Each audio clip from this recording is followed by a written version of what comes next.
I just purchased a new vehicle, and we're going to go over what you can expect to get for around $4,500 in 2023. Originally, the asking price on this vehicle was about $6,000, but I talked the guy down to $4,500 because of some of the issues that I was seeing with the car. This is a 2002 Mercedes-Benz C32 AMG. Only about 1,600 of these were made for the 2002 model year. Right off the bat, we can kind of see some of the issues that I was talking about. Like, that's not presentable. And then there's a pretty decent sized scratch all the way along the passenger side, or driver's side rear door, as well as this large dent.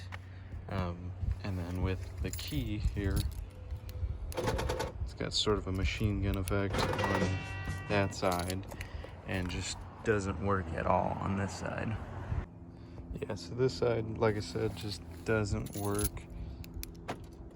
Nothing. What?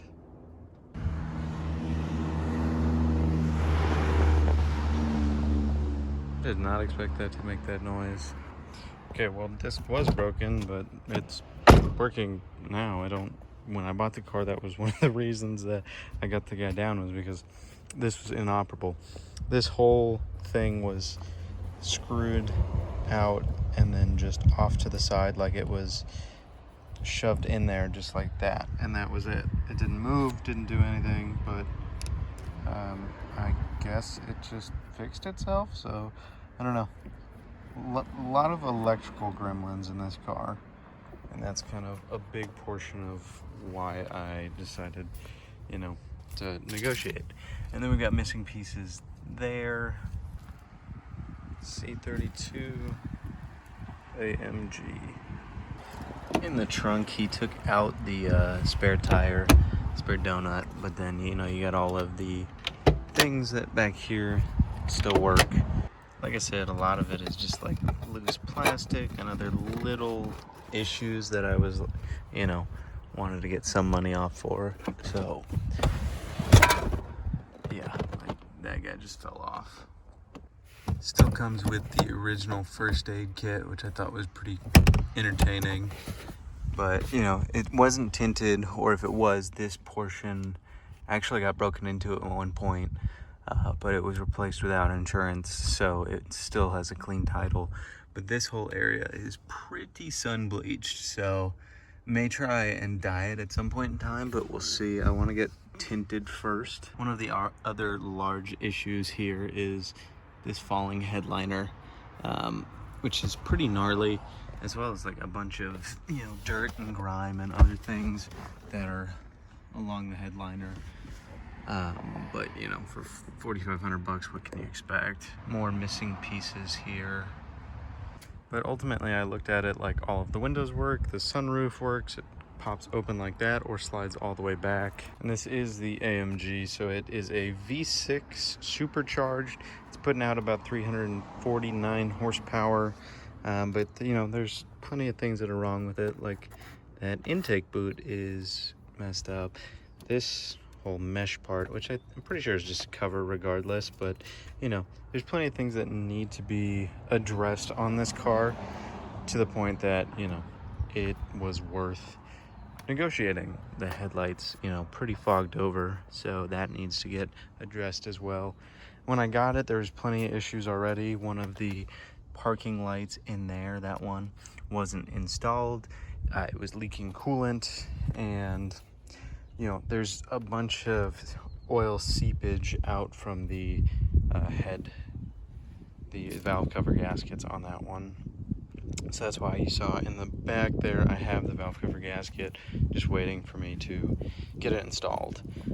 But in the meantime, I took this one to the shop because I just wanted to get a pre-purchase inspection, even though I had already purchased it, and have them tell me what they thought.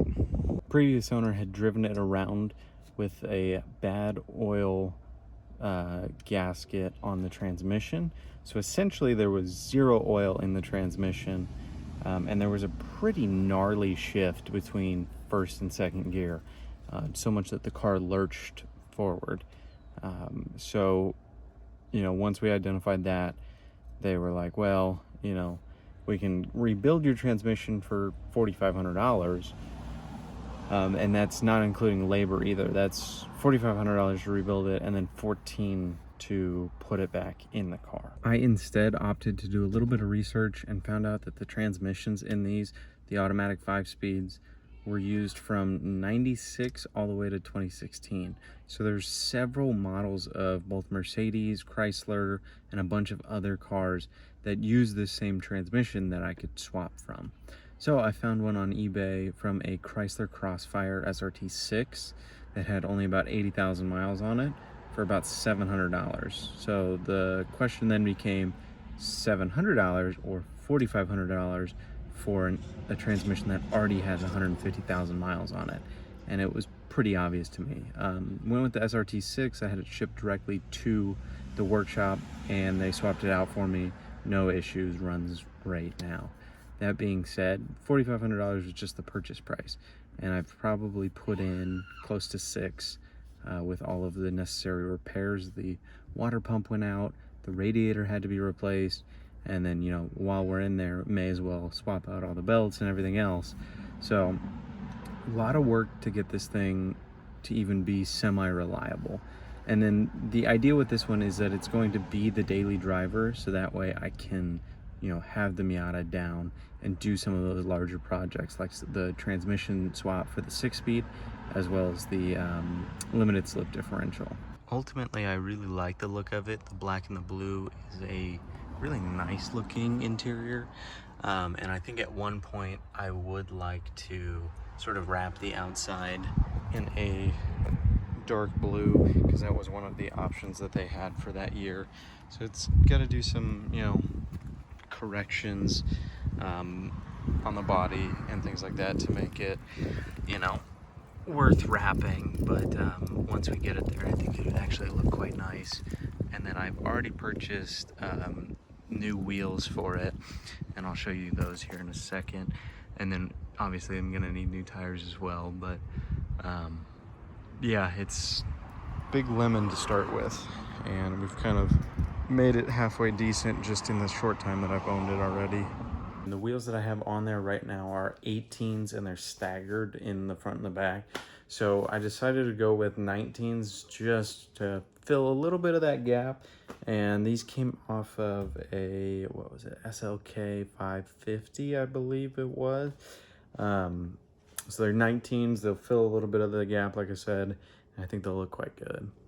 So these are the ones that I'm going to be putting on there. Picked these up for around $750. Tires, you know, they look fantastic, but man, they are old. Yeah, they got a little bit of oxidation under the clear coat, and some of the center caps don't look so good. But I think what I'll end up doing is just swapping out the center caps entirely. Because yeah, this one's trash. So I think that's going to be one of the things to do on this one. But I honestly am probably going to leave these how they are, because they're a hell of a lot better than what I had before. But yeah, the tires are about 10 years old, so I think I'm going to have to replace every single one of them. I don't even think, I know I'm going to have to replace every single one of them. So not looking forward to that, especially with the staggered price point. But, you know, that's a cheap luxury car for you. Overall, not exactly my best purchase. I should have known, you know, $4,500 for a luxury hand-built AMG. Probably something was fishy, right? But still, the way that I look at it, 11 grand, just under there for a reliably running car, brand new wheels and tires, everything else, recently serviced. Not a terrible deal, but $4,500 by itself, that thing was a lemon, because it was in and out of the shop every couple of days. It was probably 2 or 3 weeks there that I was just in the shop. The transmission especially, thankfully my shop was pretty quick about it, but it still was in there about 2 or 3 days while they were swapping that out. So regardless, running well now, a little bit more flexibility to do some projects on the Miata, which is really all that I wanted. So, you know, I hope you stick around, watch some more of the Miata content, but regardless, we appreciate you guys as always. Take care now.